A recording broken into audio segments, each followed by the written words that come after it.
ಬೇರೆ ಕೆಲಸ ಮಾಡ್ಬೇಕಾ? ನಮ್ಮ ವೈಫ್ ಪ್ರೆಗ್ನೆಂಟ್ ಇದೆ. ನಮ್ಮ ವೈಫ್ ಪ್ರೆಗ್ನೆಂಟ್ ಇದೆ. ನಮ್ಮ ವೈಫಿನಲ್ಲಿ ಸಿಗ್ನಲ್ ಸ್ಟಾಪ್ ಮಾಡಿದ್ದೀರಾ? ಗವರ್ನರ್ ಎಚ್ಎಎಲ್ನಿಂದ ಆಚೆನೂ ಬಂದಿಲ್ಲ. ಎಲ್ಲೇ ಸಿಗ್ನಲ್ ಅಲ್ಲಿ ಅದು ನಂಗೆ ಗೊತ್ತಿಲ್ಲ. ಗವರ್ನರ್ ಮಾತಾಡಿ ನಾವು ಯಾರಿಲ್ಲ. ನೀನು ಹೇಳ್ತೀನ ಬಿಡಿ ಬಿಡಿ. ಹೇಳ್ತೀರಾ ಇಲ್ಲ ಈಗ? ಇಲ್ಲ ಹೇಳ್ತೀರಾ ಇಲ್ಲ?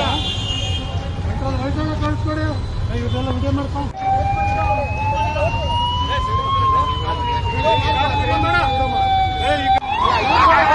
ಈಗ